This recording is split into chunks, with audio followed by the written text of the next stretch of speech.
you, for some reason, come and retaliate or attack back, and then now we're going to be starting the conversation from where you defend yourself. Yeah. So to me, in my religion, it's very clear. Any organization, state for that matter, who kills innocent people, we condemn.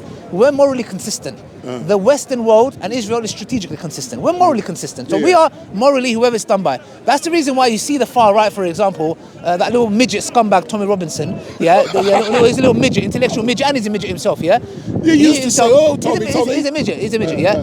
Himself. If you think when ISIS a couple of years ago were coming out and doing atrocities, you would see something. You see a big contrast. We as Muslims, from laymen like myself, to public figures like Mohammed Hijab, from our imams to Muslim leaders, were all condemning ISIS. Correct? Yeah. Why? Because they were attacking innocent people, men, women, children, Muslims.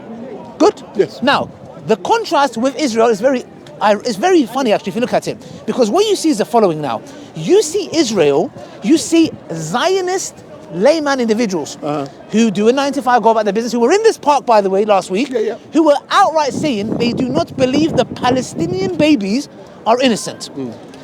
Now, these are just your Zionist layman who are going about their day-to-day life. Then you have the IDF soldiers. Then you have their public figures. Then you have the MPs. Then you have the defense minister.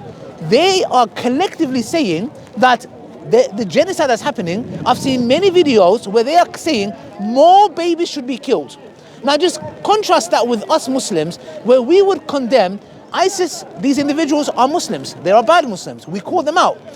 But when it comes to Israel and them outright calling genocide, asking for a genocide, asking for more babies to be killed, where is the far right condemning the Old Testament? Where is Tommy Robinson, the flipping intellectual midget, cocaine head, crackhead, who's raising funds and using the money to fundraise for his coke addiction?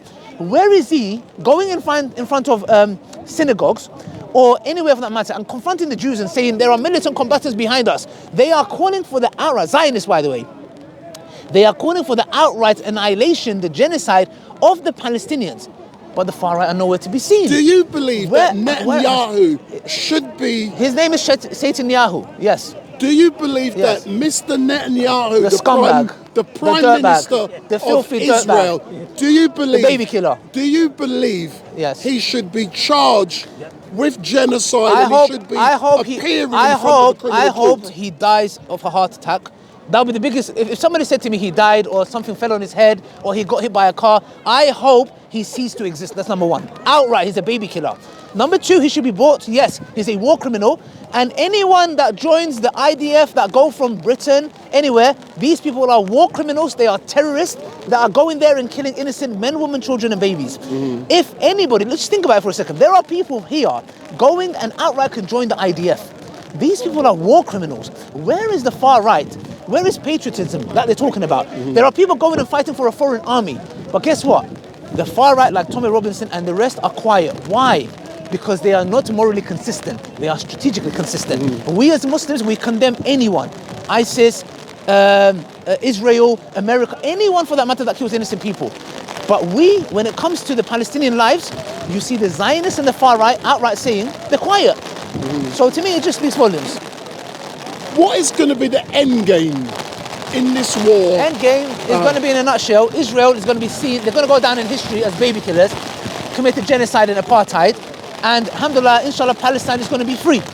And the Jews and the Muslims and the Christians are going to live together like they did before, in peace. That's what's going to happen. Unfortunately, inshallah. The rain is coming. Yes. And this is going to end our conversation. Yes. But I do want to thank you. No problem. And you have finally given me my Quran. No problem. Which you promised to give. Yes, I did. But Gavin, I want to see part 2 of the film. Yes. Mr. Inshallah, January. Inshallah. January. But what year? Next year. Tomorrow. Next year. Thanks a lot. Yeah. Take care. No pleasure. Thank you. Have you got your mic? Yeah. I've got it. All right. Are you going to take a picture with you? I'm a little bit busy, and it's raining.